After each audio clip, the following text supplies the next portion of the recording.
Mana Bapak menyikapi pro kontra atau sesuatu yang memang tekanannya besar? Silakan Pak. Ya. Dan sebetulnya jawabannya tadi Agim sudah sampaikan. Saya Agim kalau banyak fitnah, ada kritik, ada serangan, ada kata-kata yang kasar, macam-macam lah. Saya selalu menjawab dengan mengutip persis seperti Agim sampaikan. Lah kok Anies, siapa sih dia? Rasulullah saja yang uswatun hasanah, yang sempurna itu mandi fitnah. Bayangkan kita. Jadi tidak usah kaget kalau ada orang yang masuk mau di atas panggung begini nih. Atas panggung itu artinya jadi perhatian, ambil keputusan. Itu sesuatu yang menjadi pengambil keputusan, pengambil kebijakan, itu sudah sorotan. Kalau mau masuk ke wilayah publik, maka jangan berkeluh kesah soal dimarahin, soal dikritik, jangan. Karena itu sepertinya bagian dari sunatullahnya nih, yang namanya pemimpin itu adalah alamat kotak posnya kritik.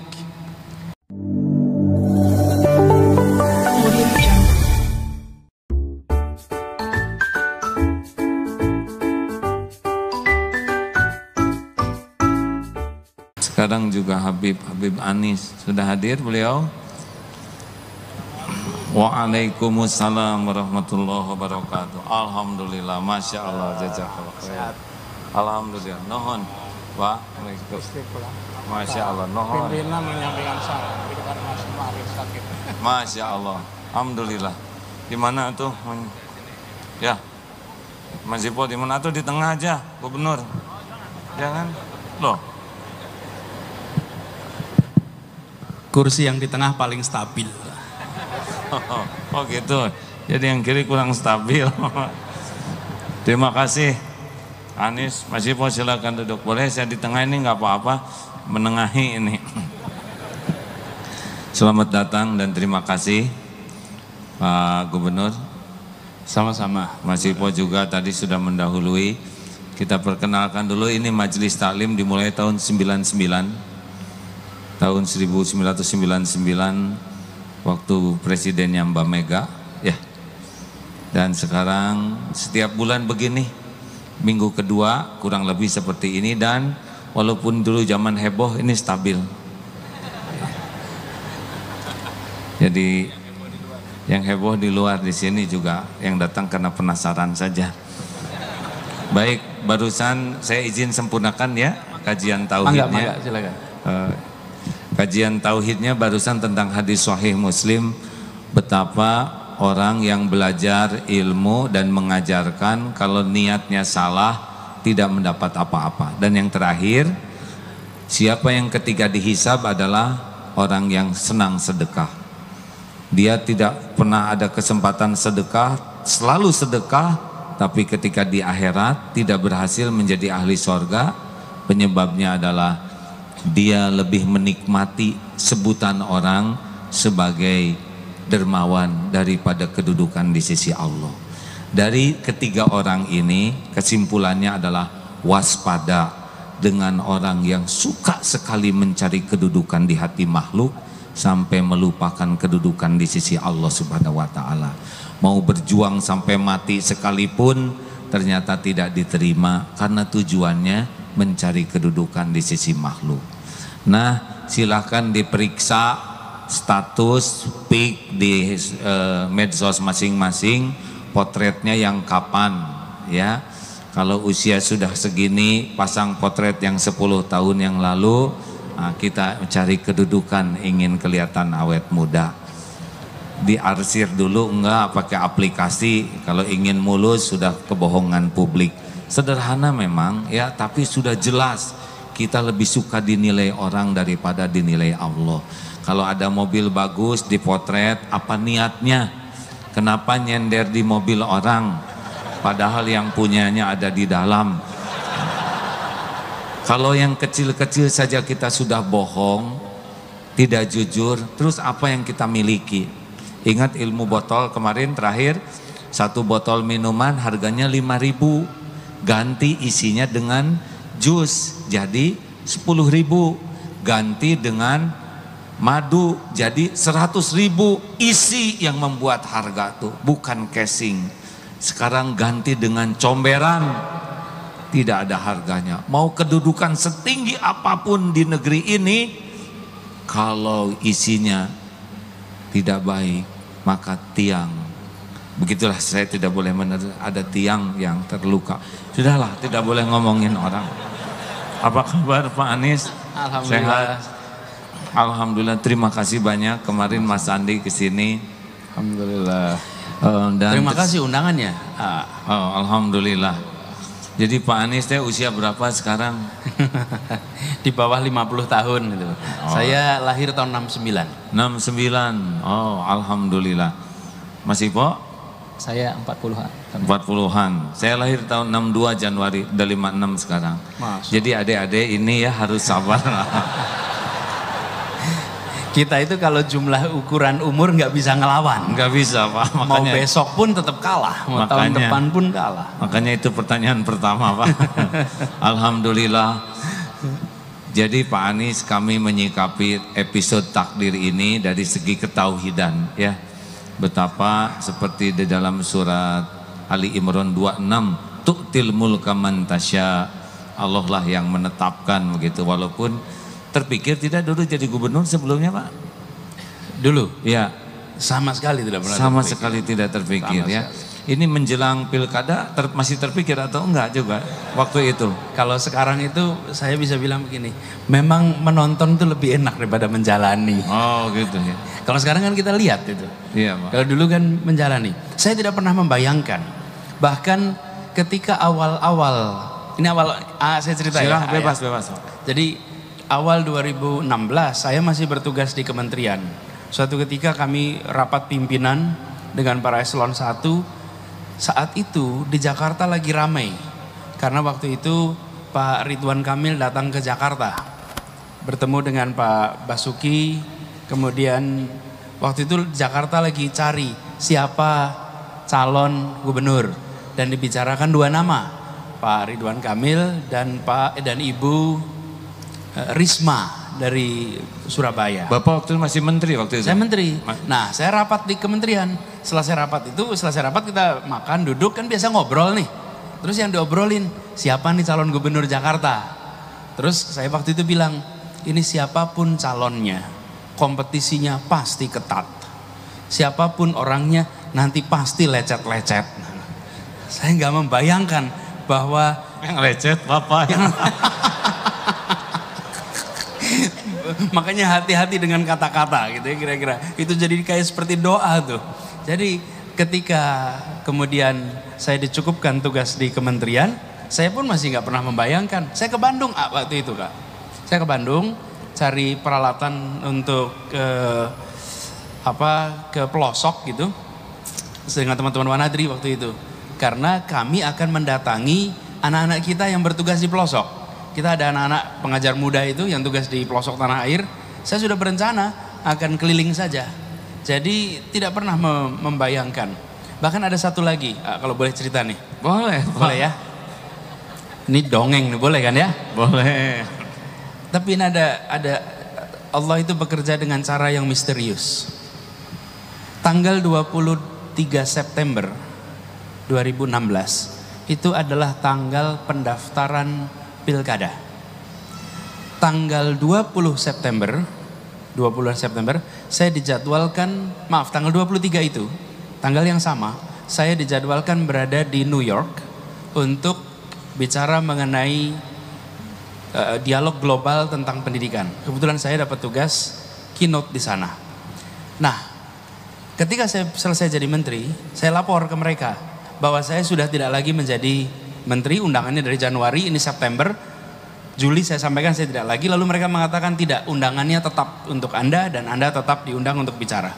Jadi saya dan istri mengurus visa, mengurus paspor, siap untuk berangkat ke Amerika, karena buat kami mumpung nganggur nih, kan nganggur, udah selesai pekerjaan, kesempatan untuk datang ke kampus dulu kami kuliah.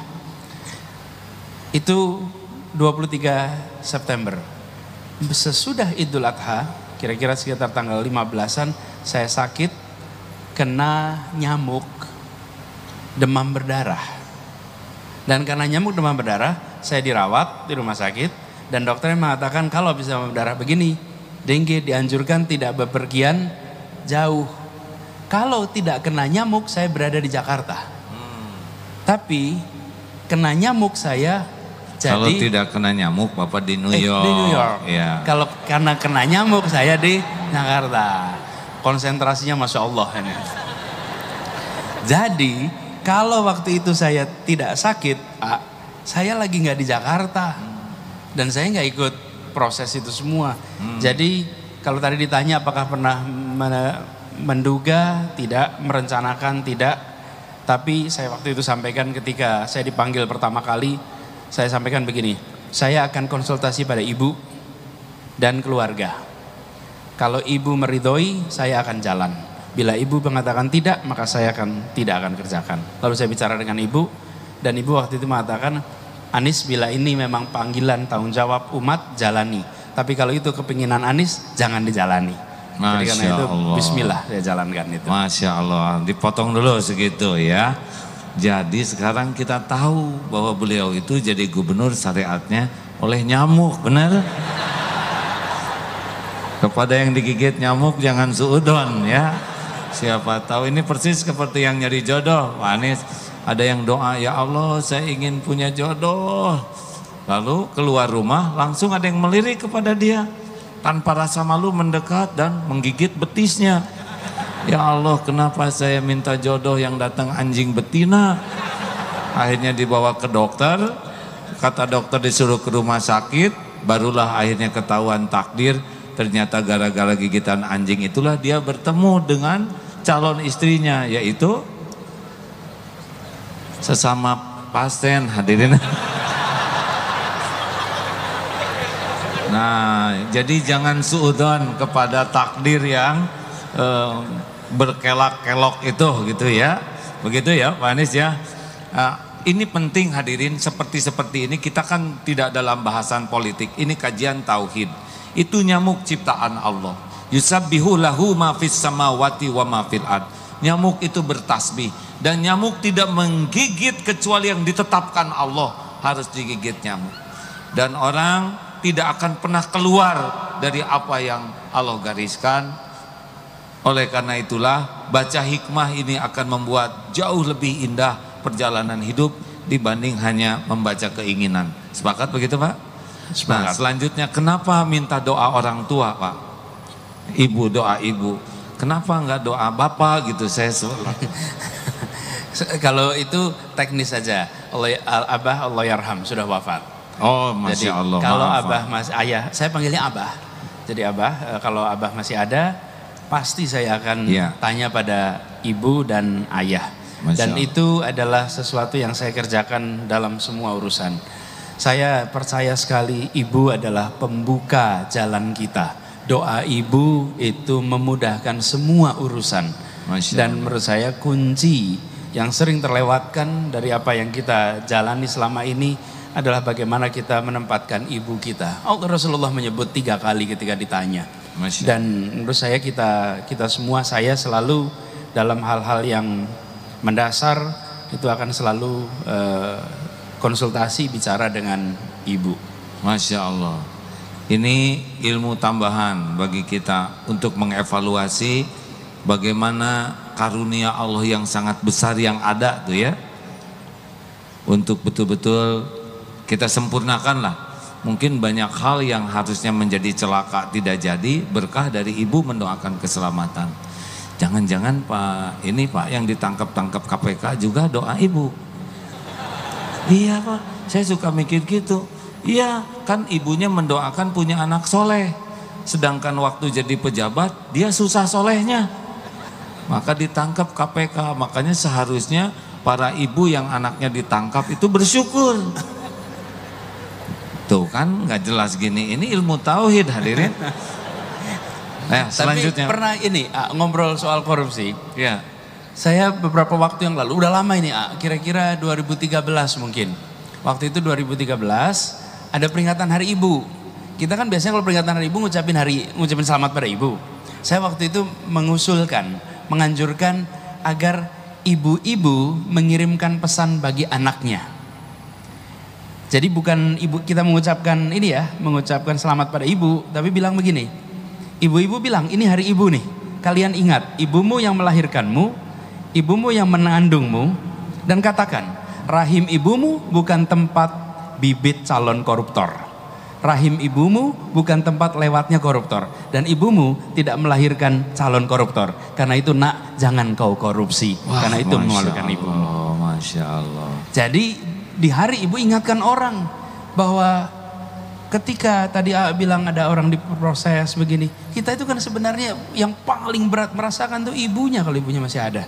Dan ibunya akan bilang, rahim ibuku tempat dia dulu tumbuh besar. Dan saya selalu garis bawahi, kalau ibu yang mengatakan, nak jangan kau korupsi, insya Allah semua pejabatnya akan getar. Kalau yang mengingatkan itu kita-kita ini lain, tapi kalau ibunya yang bilang, karena itu saya bilang tulis saja ibu. Kalau ibu bisa SMS, tulis SMS. Kalau enggak, tulis surat. Bilang, nak jangan kau korupsi, karena rahim ibumu bukan tempat lewatnya calon koruptor. Itu. Masya Allah, Masya Allah. Wah, ini sangat mencerahkan. Harusnya Bapak tetap Menteri Pendidikan campur gubernur. Tapi ini perkataan hikmah yang besar hadirin. Karena pasti seorang ibu malu luar biasa ketika anaknya mendapatkan aib, benar, yang mungkin dirasakannya beda dengan kita. Ibu-ibu, ini inspirasi besar bagi para ibu untuk mengingatkan, nak, rahim ini bukan untuk melahirkan orang yang jahat, bukan untuk melahirkan orang yang merugikan orang lain. Terus saja ingatkan bu, karena anak tidak akan pernah lupa bahwa dia dilahirkan oleh ibunya. Masya Allah. Terima kasih Pak, ini benar-benar bekal bagi kita nih. Insya Allah. Baik, bagaimana rasanya jadi seorang gubernur Pak? Dengan menteri bedanya apa Pak? Kan menteri dengan gubernur secara duniawi mah Iya. lebih rendah. Jadi duniawi mah ya. Gini, ini kalau gubernur itu, gubernur Jakarta ya, gubernur Jakarta itu kalau menteri pendidikan atau menteri siapapun yang diurus se-Indonesia, tapi satu bidang, tapi se-Indonesia. Jadi kalau ditanya bidang pendidikan dari Aceh sampai Papua itu urusannya. Kalau gubernur yang diurus satu wilayah tapi semua bidang, semua bidang. Dari mulai gorong-gorong, tadi pagi kita bersih-bersih gorong-gorong, sampai urusan yang sangat-sangat elit sekali, semuanya. Tapi yang terasa sekali begini, sesudah jadi gubernur saya tidak pernah ke airport. Jarang sekali ke airport. Perginya Merunda, Kebayoran Lama, Cilincing, Ciputat. Kenapa? Ya memang urusannya Jakarta. Sampai saya itu datang ke airport tahun lalu, kaget lihat Terminal 3 itu. Saking tidak lihat perubahan di tempat itu, saking jarangnya ke airport. Karena itu daerah Banten Pak, bukan Jakarta, bukan wilayah. Iya, mau ke Halim juga begitu. Kita urusannya nggak ada yang keluar kota, semua urusannya di Jakarta. Tapi yang menariknya, yang saya merasa bersyukur di Jakarta dengan tugas sebagai gubernur lebih banyak berinteraksi dengan warga, lebih banyak ketemu dengan masyarakat. Kalau di kementerian itu berada di tataran pembuat kebijakan, soal kurikulum, soal jadwal sekolah, soal kebijakan-kebijakan semuanya. Tapi kalau gubernur bicaranya pelaksanaan, implementasi. Dan karena itu juga, ini yang saya baru rasakan juga, kalau kementerian sibuknya Senin sampai Jumat. Kalau gubernur sibuknya Senin sampai Jumat, lalu itu Jumat pertama, lalu Jumat kedua, Jumat ketiga, lalu Senin lagi, Pak. Jadi nggak ada Sabtu Minggu. Nggak ada ya. Justru kegiatan warga adanya hari Sabtu dan Minggu, karena warga liburnya hari Sabtu dan Minggu. Jadi majelis-majelis, acara-acara dari mulai bersih-bersih kampung sampai imunisasi semuanya dilakukannya hari Sabtu dan Minggu. Jadi dari sisi kesibukan beda, tapi satu hal yang saya rasakan sama, bahwa dua-duanya itu memberikan kesempatan untuk kita membuat makna pada lingkungannya. Dan mudah-mudahan kita bisa mendekati sebaik-baiknya manusia adalah yang memberikan makna yang faedah yang besar untuk lingkungannya. Mudah-mudahan. Masya Allah, khairun nas anfa'uhum linnas. Baik Pak, menjadi seorang pemimpin tidak akan pernah memuaskan setiap orang. Pasti ada yang kurang puas, ada yang tidak puas. Sesempurna apapun yang dilakukan, pasti ada yang tetap komplain. Nabi Muhammad saja yang sempurna, tetap ada yang tidak suka. Apalagi kita-kita yang banyak kekurangannya. Bagaimana Bapak menyikapi? Perasaan saya jadi kayak pembawa acara ya. Saya lagi ngomong tuh lagi mikir loh. Hari ini saya statusnya berbeda. Jadi mata AA ini. Bukan mata Najwa, mata Pak Ipo sambil belajar ya. Siapa tahu suatu saat jadi mata-mata ya. Nah, seperti menutup Alexis ya. Saya ingat demo itu demi demo sudah dari dulu. Bahkan ada yang demo pingsan karena terlalu keras berteriak. Dia kekurangan oksigen. Alexis tetap menang, dia yang teler ya. Nah, katanya saya belajar dengan satu tanda tangan saja. Nah, ini pasti tidak mudah tanda tangan begini. Ini saya tidak masuk ke wilayah teknisnya ya Pak ya. Tetapi wilayah ketauhidan, karena ini majelis tauhid. Bagaimana Bapak menyikapi pro kontra atau sesuatu yang memang tekanannya besar? Silakan Pak. Ya. Dan sebetulnya jawabannya tadi Agim sudah sampaikan. Saya Agim kalau banyak fitnah, ada kritik, ada serangan, ada kata-kata yang kasar, macam-macam lah. Saya selalu menjawab dengan mengutip persis seperti Agim sampaikan. Lah kok Anies, siapa sih dia? Rasulullah saja yang uswatun hasanah, yang sempurna itu mandi fitnah. Bayangkan kita. Jadi tidak usah kaget kalau ada orang yang masuk mau di atas panggung begini nih. Atas panggung itu artinya jadi perhatian, ambil keputusan. Itu sesuatu yang menjadi pengambil keputusan, pengambil kebijakan, itu sudah sorotan. Kalau mau masuk ke wilayah publik, maka jangan berkeluh kesah soal dimarahin, soal dikritik, jangan. Karena itu sepertinya bagian dari sunatullahnya nih. Yang namanya pemimpin itu adalah alamat kotak posnya kritik. Kotak posnya kritik itu di mana? Pemimpin. Itu kotak posnya. Terima semuanya. Nah, jadi saya dari awal sudah sering mengatakan pada diri sendiri begitu. Lalu bagaimana dengan masyarakat? Saya menemukan beda sekali. Masyarakat sehari-hari dengan masyarakat medsos. Di medsos ini tidak ada interaksi, Jadi, tapi kalau di warga, dan studinya menunjukkan bahwa interaksi di warga itu jauh lebih kuat maknanya daripada interaksi perdebatan di medsos. Karena itu saya katakan saya tidak terlalu khawatir atas apa yang ditulis di medsos hari ini. Saya lebih khawatir atas apa yang ditulis para sejarawan nanti dan pertanggungjawaban kita nanti di hari kelak. Itu yang lebih dikhawatirkan. Karena kalau keramaian di medsos tidak akan pernah selesai. Lalu kalau mau ambil keputusan, tadi bilang soal Alexis. Alexis simpel aja, waktu itu kita sudah dari awal mengatakan bahwa kami akan tutup tempat-tempat yang melakukan pelanggaran perda, terutama terkait dengan prostitusi. Tegas saja. Nah, lagi-lagi ini tangan-tangan Allah. Boleh cerita di belakangnya ini peristiwa itu? Boleh ya. Mau nggak dengerin? Ini jauh-jauh mau dengar Pak. Jadi saya bertugas mulai tanggal 16 Oktober. 16 Oktober bertugas.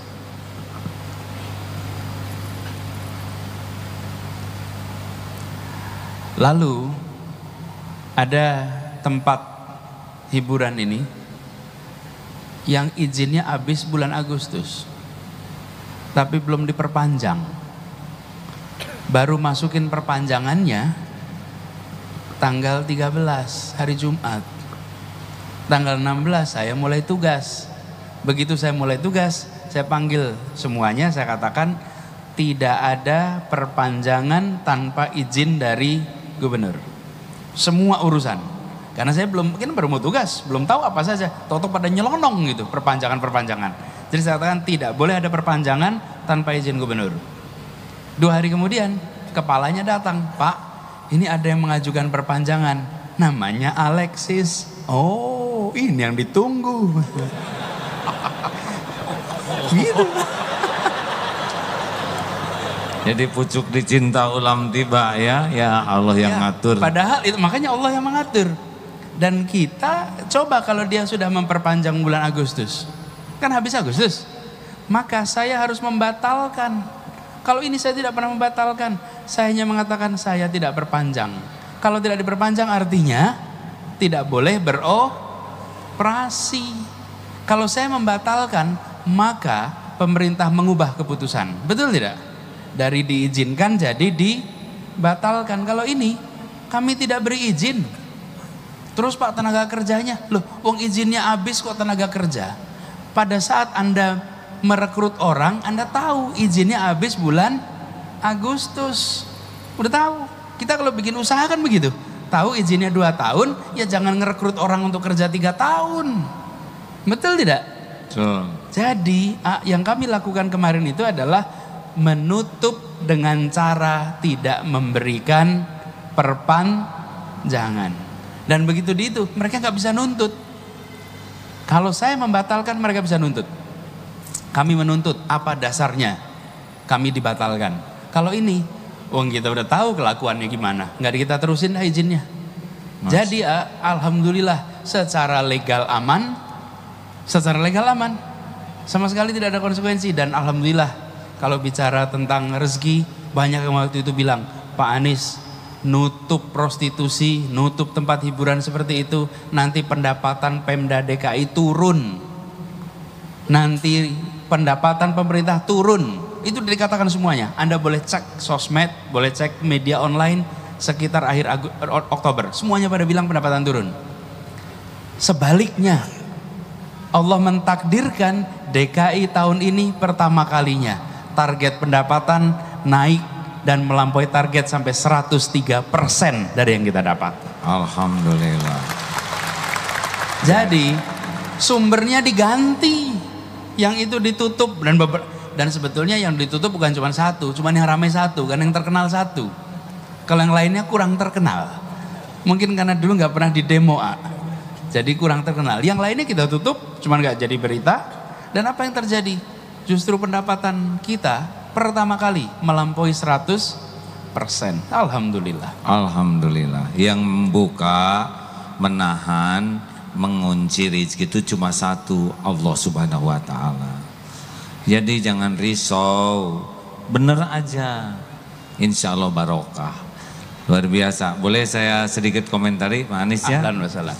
Jadi perkara bab hina menghina ini bab yang seperti yang diungkapkan Rasulullah Shallallahu Alaihi Wasallam yang sempurna, tetap mandi penghinaan, berlumur fitnah dari orang lain, dan tidak berkurang kemuliaan beliau karena setiap perbuatan kembali kepada pembuatnya. Masih ingat cerita tentang tukang mangga? Saya sambil istirahat Pak Anies ya. Ini mengulang kembali bagi yang baru datang. Tukang mangga bete dibeli oleh seorang ibu-ibu, berapa ini mangga? Bu, gak usah banyak tanya, saya udah tulis di sana. Si ibu tersinggung, mending gak sopan kayak gini tukang mangga. Ibu-ibu rewel banget sih, panas, amit-amit saya gak akan beli ini, biarin masih banyak pembeli yang lain, pergi. Rambutnya berdiri, kerudung membesar, hidung mendengus, mata terbeliak, kaki mengais-ngais, saking marahnya. masuk ke pintu mobil, jebret, dibanting. Suami nanya, ada apa mah? Diam pak, ini urusan harga diri wanita. Suami tidak punya salah sama sekali, menanggung resiko. Lalu anak dari belakang, mama, mana mangganya? Nanti. Coba hadirin, orang yang terpedaya oleh sikap orang lain. Suami segitu solehnya, hafiz Quran, didramatisasi, tetap kena getahnya. Untung ada ibu-ibu majelis taklim ini yang solehah. Datang ke sana, berapa ini deh mangga? Bu, jangan rewel, tiap mangga udah saya spidolin. Oh iya maaf, saya beli sekilo deh. Sekilo, penampilan keren cuman sekilo, nggak ngemodal banget. Ya maaf, saya perlunya sekilo. Beli 15.000. Bu, harga 15, duit ibu 20. Ibu tahu nggak keutamaan sedekah? Yang sedekah digugurkan dosa, diampuni oleh Allah, ditolak bala dan musibah, dilipat gandakan rezeki. Sedekahin ke saya bu ya. Baik bu, cuma 5.000 kecil, jangan riak loh. Baik, coba itu. Si ibu mah tenang aja. Dilihat nih oleh si ibu yang mendengus tadi. Bus ini, bagaimana bisa sabar menghadapi tukang dagang error? Bu, saya perhatikan sikap ibu tadi. Itu persis saya beberapa tahun yang lalu.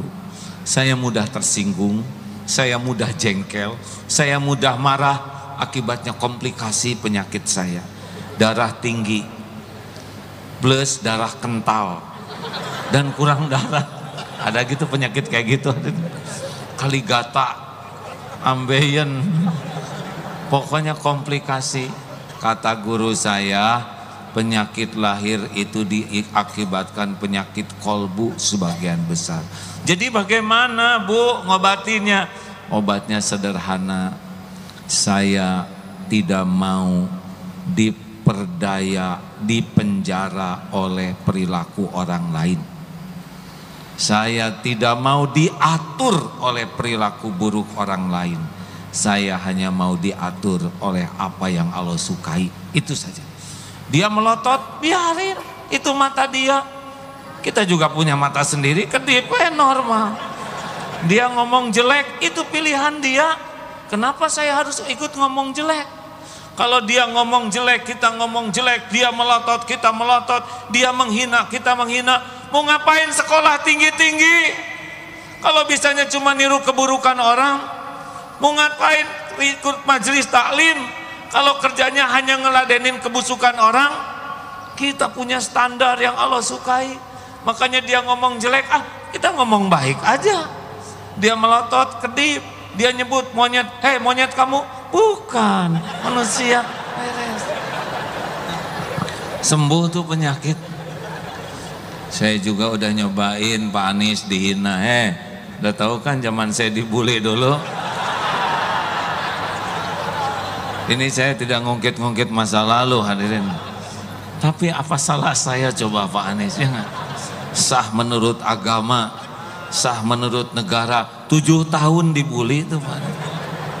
Masya Allah, alhamdulillah.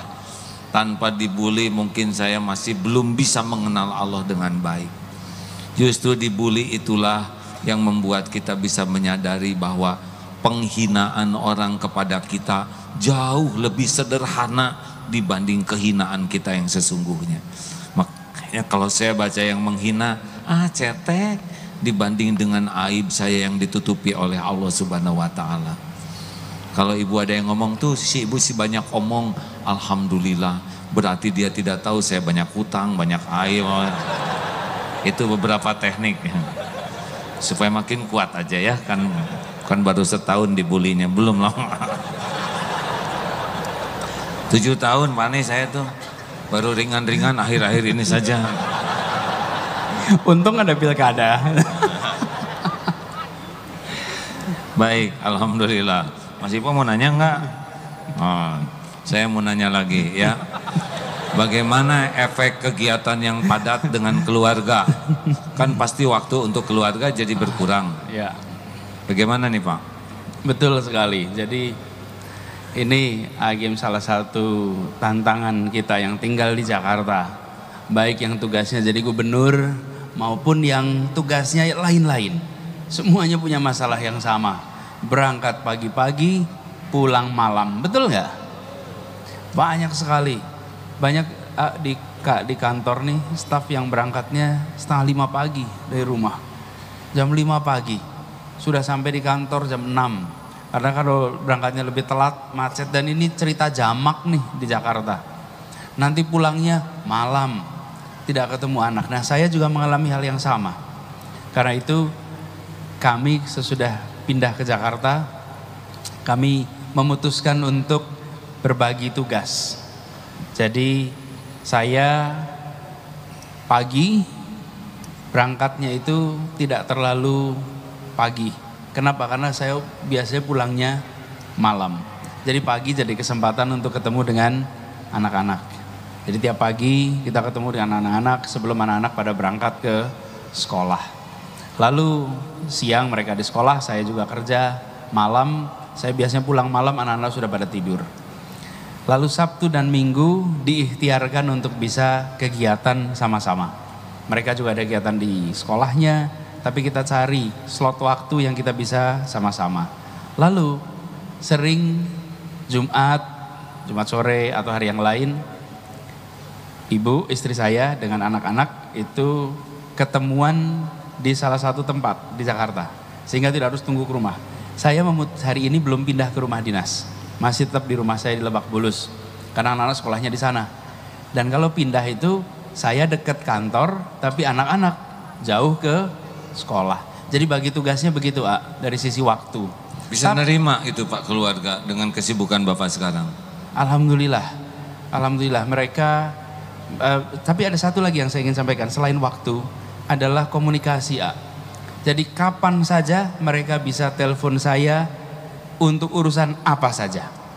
Jadi kapan saja anak-anak tuh bisa, yang besar udah kuliah, yang kecil masih SD kelas 3.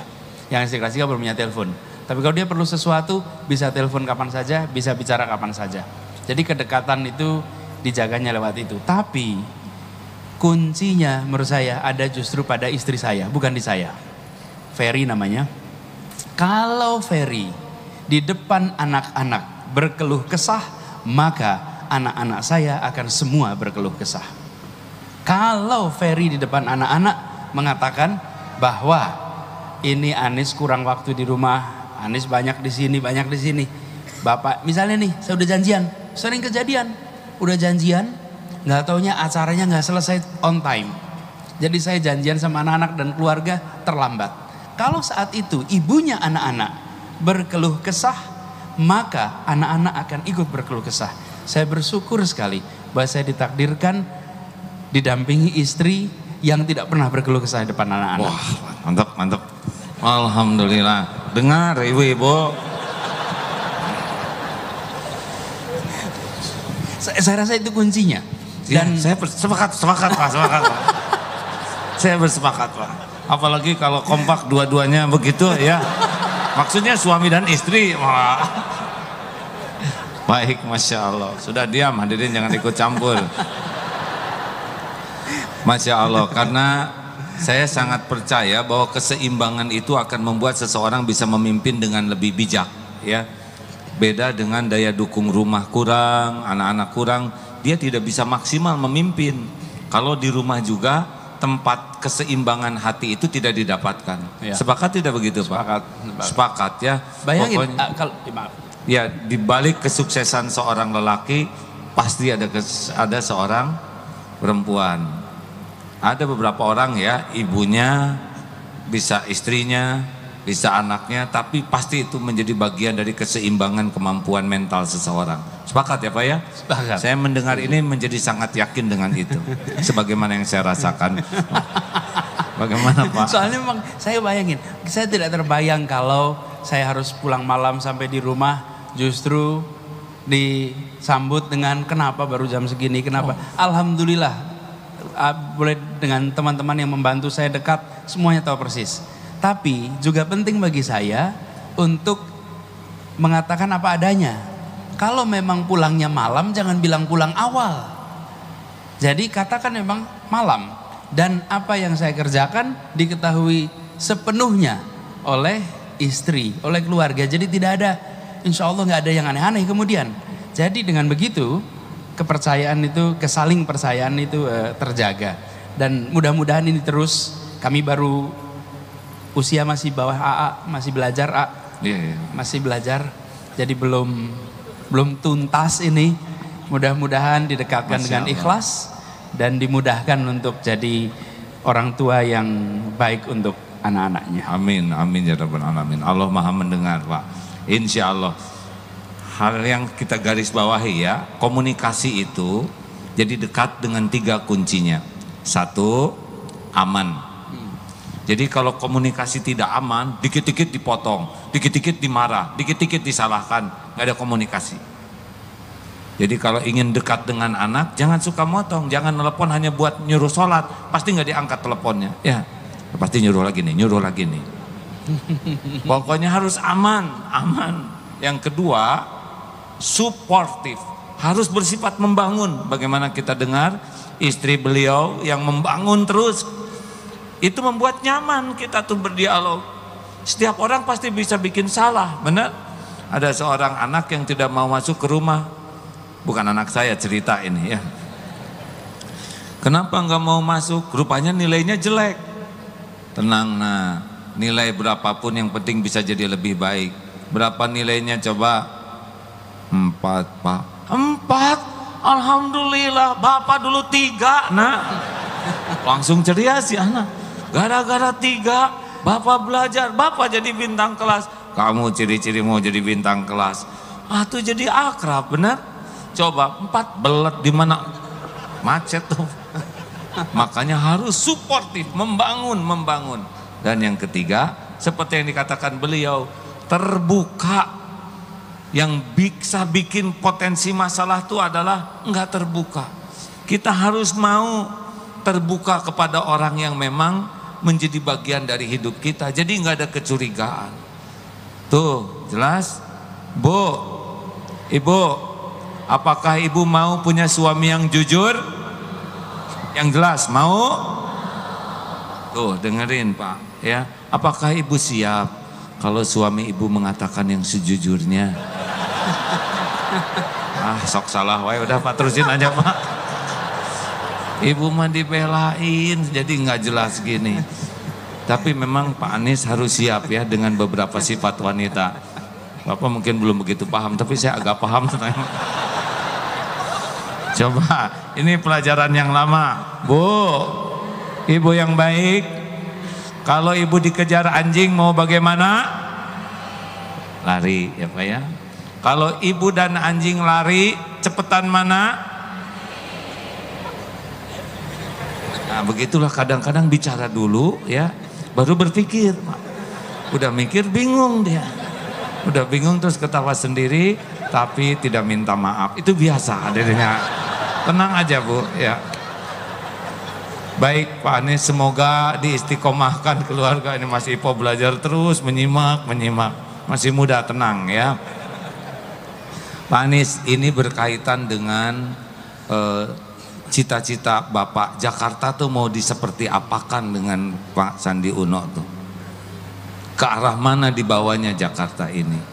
Ya, jadi Jakarta ini kota tempat begitu banyak sejarah Republik ini ditorehkan di sini. Ketika kita mengumandangkan kemerdekaan itu di Jakarta. Dan kenapa kita merdeka? Disebutkan 4, bisa melindungi semua, bisa mencerdaskan, bisa mensejahterakan, betul ya? Dan menjadi bagian dari dunia, itu. Karena itu kalau saya ditanya, apa yang ingin tercapai di Jakarta? Saya ingin yang dijanjikan kemerdekaan terbayar lunas di ibu kota ini. Terbayar lunas di ibu kota ini. Karena kenyataannya hari ini, Agim, 3 juta penduduk Jakarta penghasilannya di bawah 1 juta rupiah. 3 juta penduduk Jakarta di bawah 1 juta rupiah. Padahal penduduk kita 10 juta. Kita biasanya kalau ngomong Jakarta yang dibicarakan kemacetan. Yang dibicarakan kemacetan itu penting kalau Anda sudah kerja. Kalau Anda menganggur nggak ada soal kemacetan itu. Anda di rumah nggak ada soal kemacetan. Jadi kemiskinan yang ada di Jakarta itulah prioritas utama kita untuk diselesaikan. Dan yang miskin siapa? Yang miskin kita ini, umat ini. 2 km, 3 km dari kita di sini. Lewat Jalan Nabi Muruk, sebelah kirinya Jakarta Barat. Di sana kemiskinan ekstrim. Jalan ke utara kemiskinan ekstrim. Jadi Hakim, kalau boleh saya sampaikan nomor 1, kita ingin membereskan ketimpangan di Jakarta. Disinilah mau lihat yang paling ekstrim miskinnya di Jakarta. Mau lihat yang paling ekstrim kayanya juga di Jakarta. Ketimpangan ini luar biasa. Jadi arahnya Jakarta mana? Arahnya bereskan kemiskinan. Kalau kemiskinan tidak bisa dibereskan, jangan harap kota ini akan bisa menjadi contoh bagi Indonesia ataupun ke dunia. Nggak bisa. Karena PR dalam kotanya saja tidak selesai. Ini saya terus terang lihatnya ini sesudah kampanye. Sebelum itu saya juga nggak sadar. Saya tahu kemiskinan karena kami mengelola program mengirimkan guru-guru ke pelosok. Saya sudah ke pelosok tanah air. Tapi ketika saya datang ke sini, ke kampung-kampung di Jakarta, yang saya temukan adalah kemiskinan yang jauh lebih berat daripada kemiskinan yang saya temukan di pelosok. Di kampung, miskin dalam udara yang bersih, miskin dalam lahan yang luas, miskin dengan sumber daya yang tersedia. Itu tadi mangga, makanan, semuanya ada, ikan, miskin bersama keluarga besar.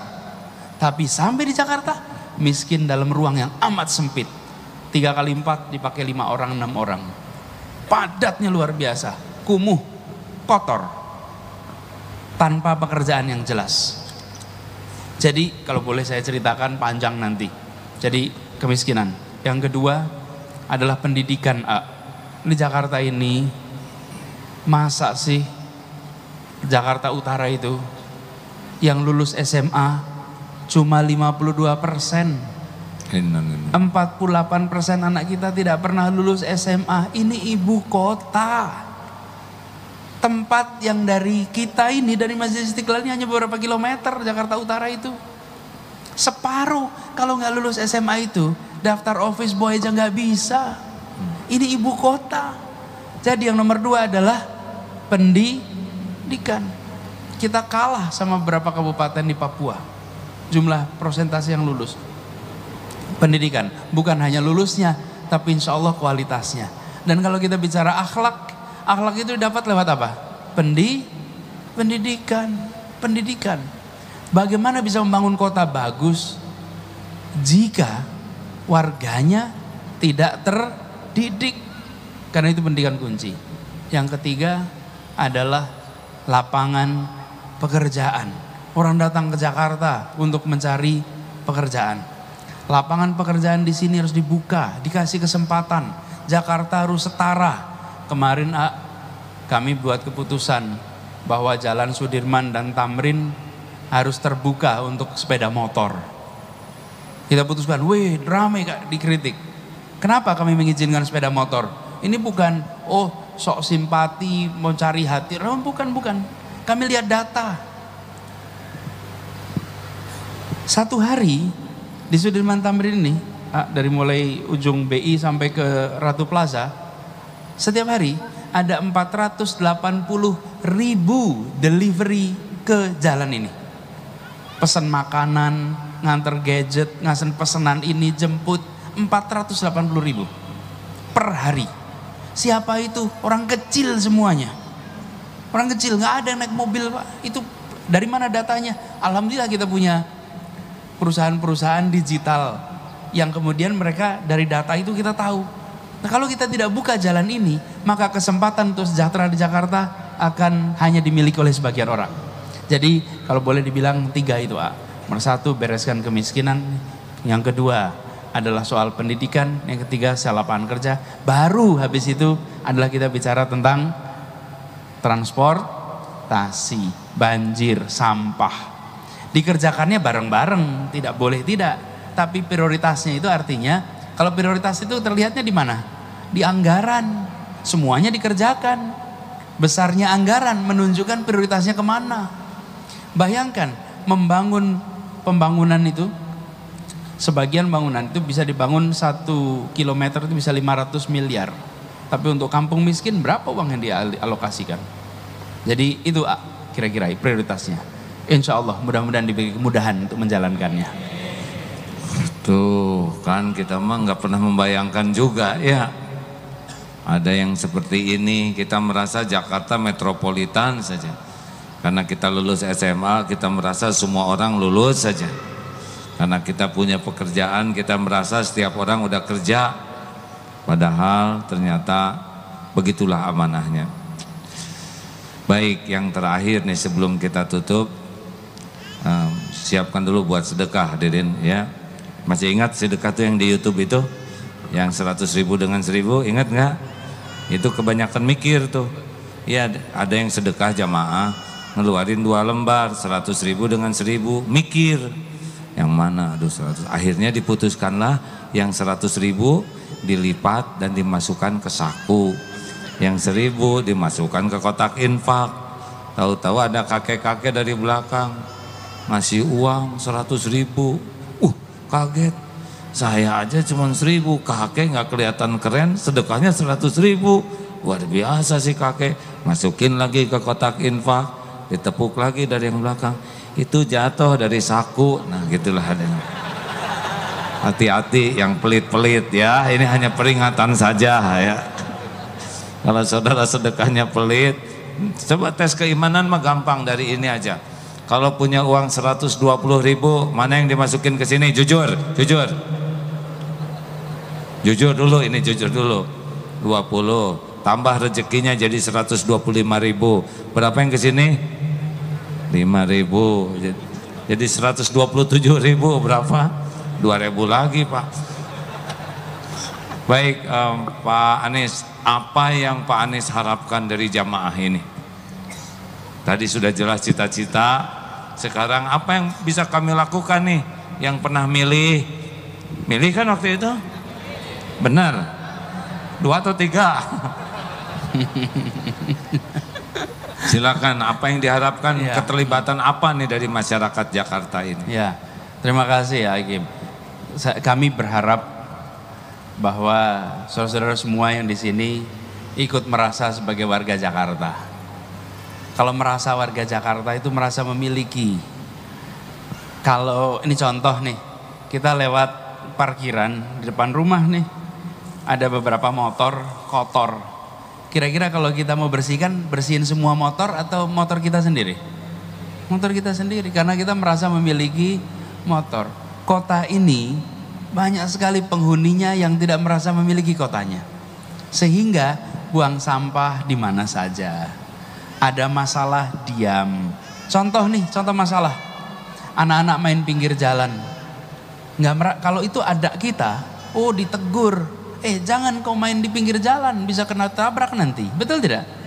Tapi kalau ada anak orang lain ditegur tidak? Karena itu sebentar.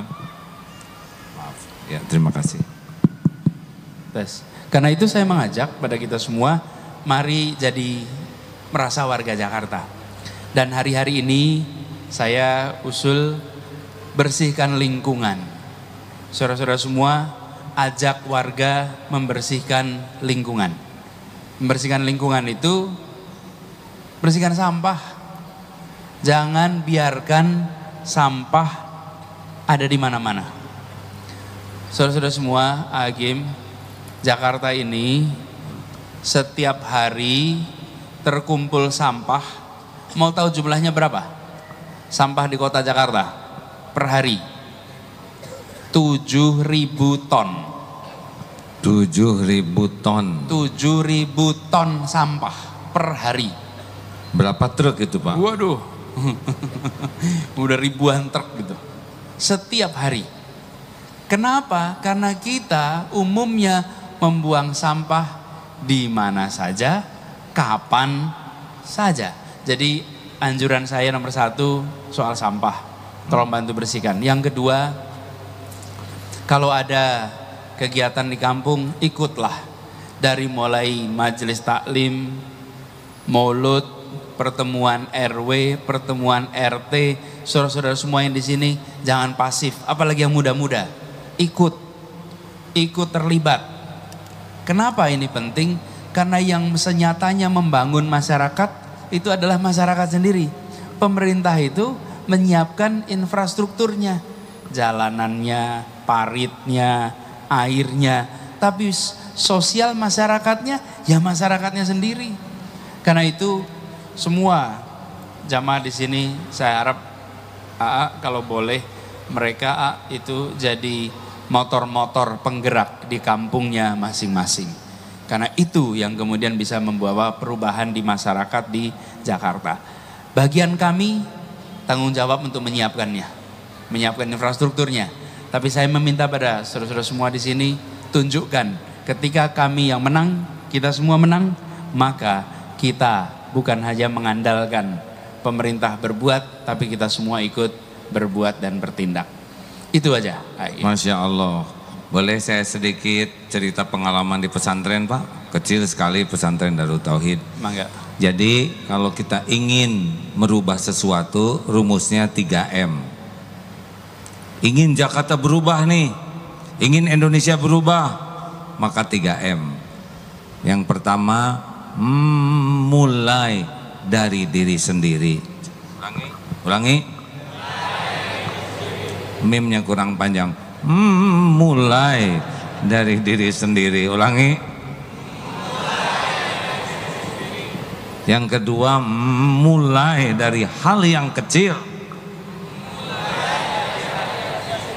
Dan yang ketiga, mulai saat ini. Ulangi coba Pak Gubernur. Mulai dari diri sendiri. Dua, mulai dari hal yang kecil. Dan tiga, mulai dari saat ini. Sebab kalau kita hanya menuntut orang lain berubah, tidak ada yang berubah.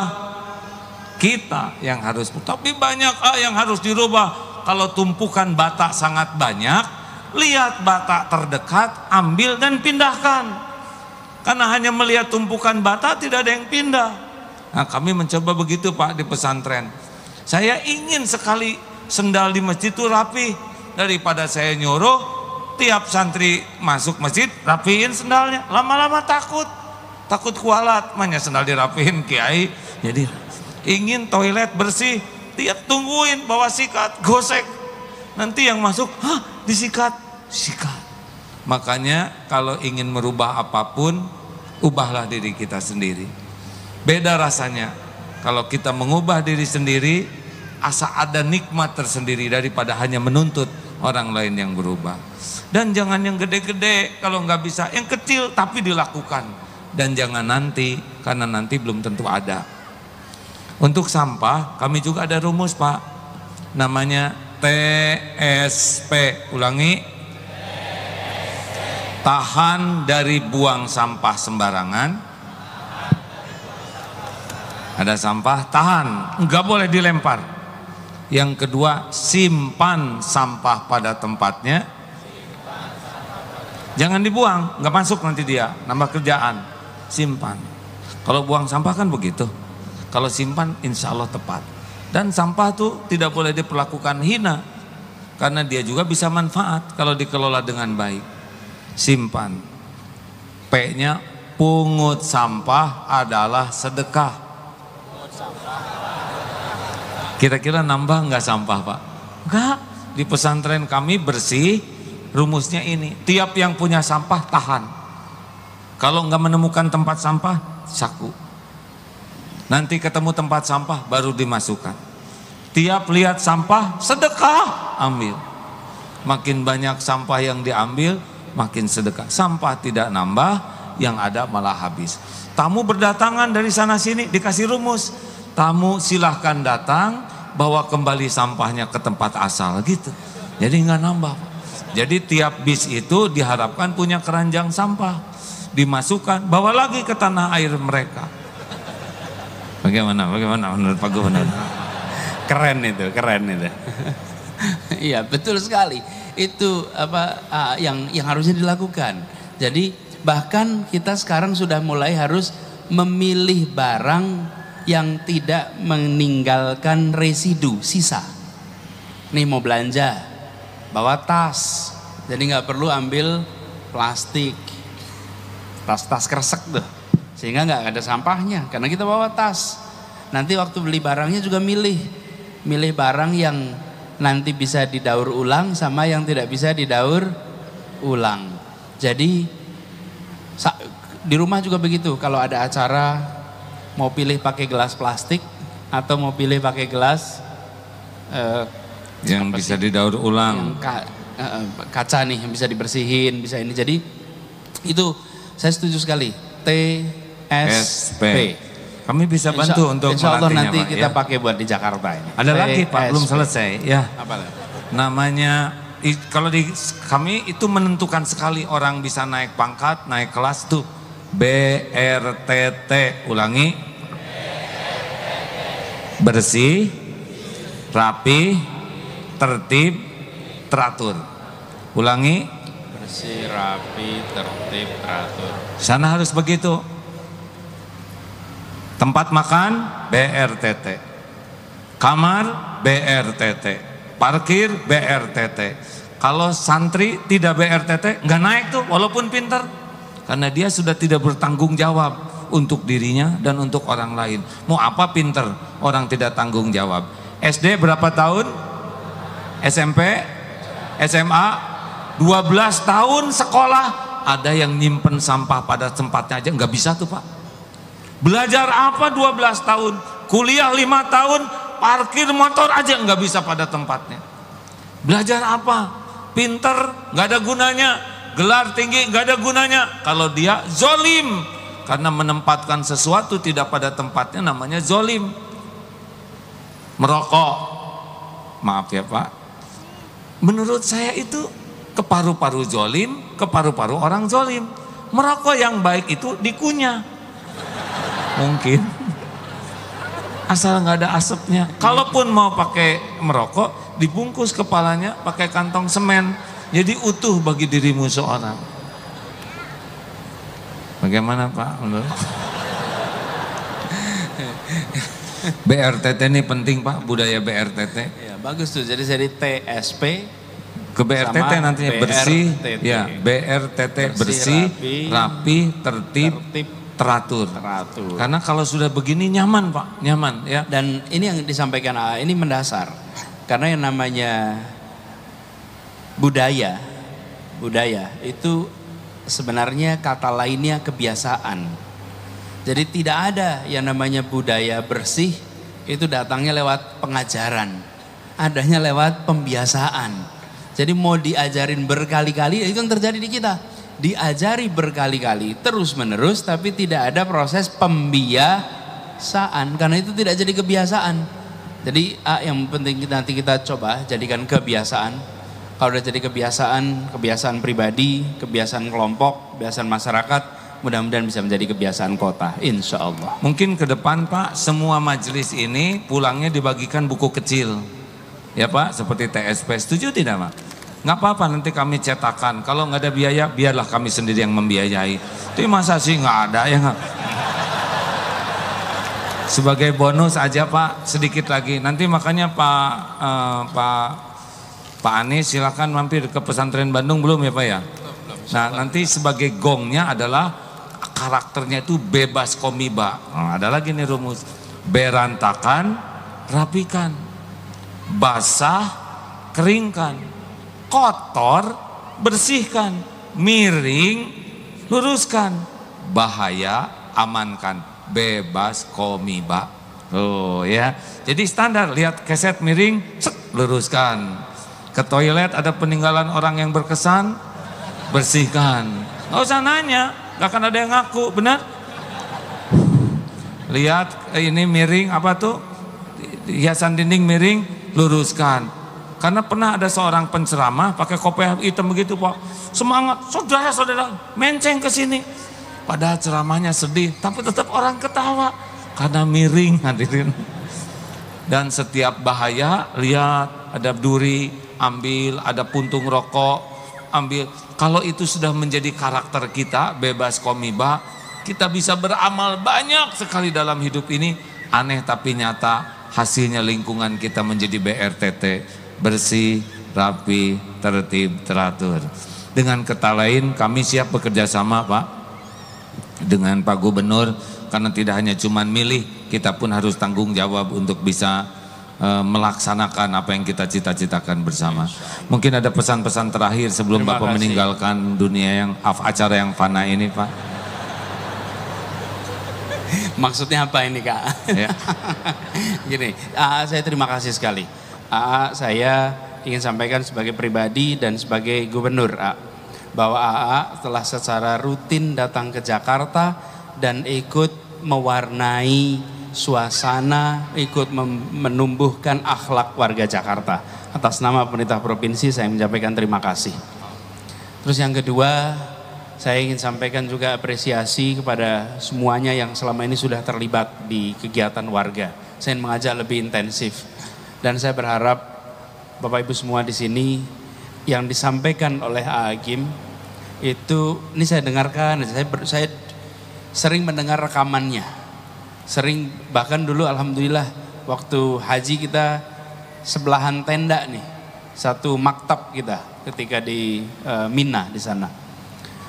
Ini harus bisa menjadi refleksi bagi kita semua.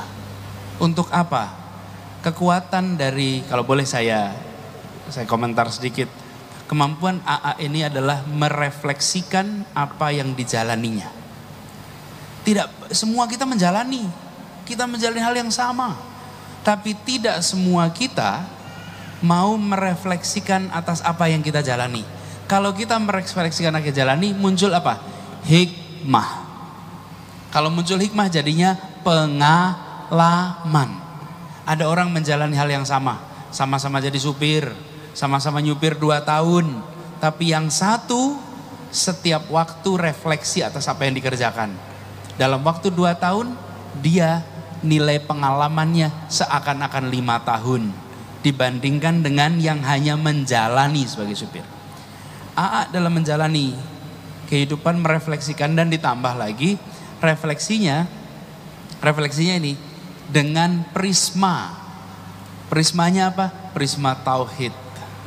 Jadi sudut pandangnya adalah sudut pandang tauhid. Karena itu setiap kali melihat fenomena justru bisa mendekatkan kita kepada Allah.